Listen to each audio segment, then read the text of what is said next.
l'application pratique de la méthodologie biblique établie par les apôtres sur la question de savoir est-ce que l'évangile de Paul, que lui-même appelle d'ailleurs mon évangile dans 2 Timothée chapitre 2 verset 8, est-ce que l'évangile de Paul et l'évangile du christianisme correspondent? Est-ce qu'ils sont alignés? Est-ce qu'ils sont en osmose?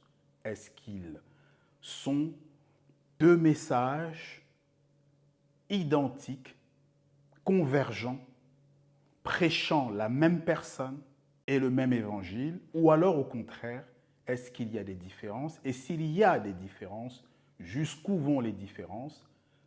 Est-ce qu'il s'agit de divergences? Est-ce que ces divergences portent sur des points importants? Voilà autant de questionnements. Donc nous allons rigoureusement suivre les 3 étapes qui ont été évoquées dans les étapes de la méthodologie biblique établie par les apôtres. La première étape, c'est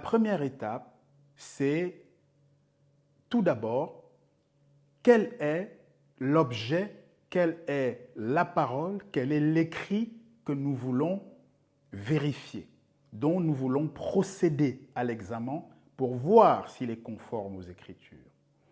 Ici, il s'agit de l'évangile chrétien. Donc, en quoi consistait l'évangile chrétien? Deuxième point, l'examen de conformité est-il conforme à l'évangile de Paul, qui d'ailleurs est aussi celui des apôtres?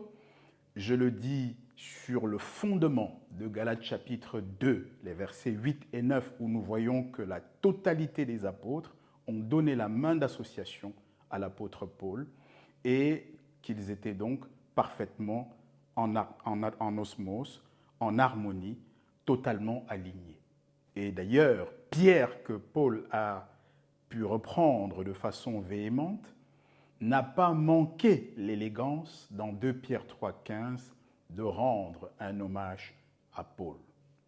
En réalité, est-ce que l'évangile chrétien, tel que nous allons le résumer de la manière la plus fidèle et rigoureuse possible, correspond, converge, est aligné avec l'évangile de Paul?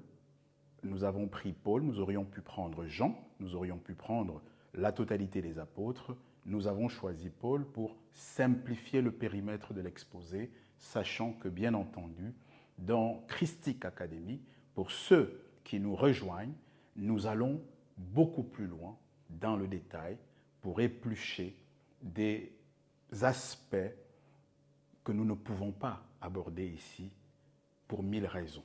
Raisons de temps, mais aussi raisons de choix, parce que ceux qui en ont un peu plus envie se donnent plus le temps, plus d'énergie, plus d'investissement pour y aller, et ceux-là, nous les retrouvons au-delà du public du tout venant. Une fois que nous aurons terminé l'examen de conformité, il nous faudra conclure. Nous avons vu dans l'énoncé de la méthodologie établie par les apôtres qu'il y avait 2 scénarios de conclusion possibles. Ou bien il y a constat de convergence, et dans ce cas, nous sommes tenus de prononcer un constat d'alignement entre l'évangile de Paul d'une part et l'évangile chrétien d'autre part, et donc de tirer la conséquence, qui est la conclusion qui s'imposera, à savoir, en dépit des différences nombreuses de ces multiples courants, le christianisme prêche le même Jésus-Christ que Paul, invoque le même Christ que l'Église primitive et en réalité adore le même Dieu que le Messie de la Bible. Dans le deuxième scénario de la conclusion, il s'agit de constater, si tel est le cas, s'il y a divergence, s'il y a antagonisme entre d'une part l'évangile de Paul et d'autre part l'évangile chrétien. Auquel cas, nous procédons, nous y sommes tenus par rigueur, par cohérence méthodologique, selon la méthodologie établie par les apôtres et appliquée par les Béréens, nous serons dans ce cas obligés de constater, de prononcer un constat d'incompatibilité et de dire si cette incompatibilité est une divergence partielle ou totale sur les points que nous serons alors en train de tester de crash-tester. Et la conclusion dans ce cas serait exorbitante, puisque cela signifierait que l'évangile chrétien et le christianisme se seraient mis hors du champ messianique, hors du champ christique, hors du champ du bibliquement établi, et à ce moment-là, nous aviserons. Mais commençons ce laboratoire, ces travaux pratiques, par le commencement, et mettons-y de la rigueur et de la cohérence. Première étape, l'évangile chrétien. Il nous faut l'identifier, il nous faut le périmétrer. En quoi consiste-t-il? En réalité, il serait non seulement fastidieux, mais sans aucune pertinence, d'essayer de faire l'inventaire de la totalité des dénominations du christianisme, ainsi que leurs professions de foi respectives. Des milliers de pages n'y suffiraient pas, et des heures n'y suffiraient pas non plus.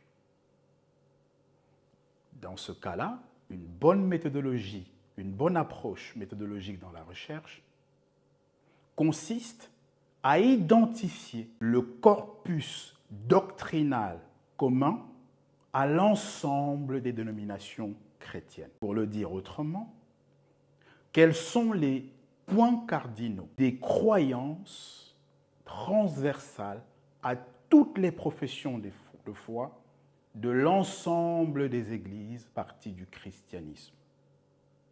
Vu de cette façon-là, le travail n'en reste pas moins important, galactique,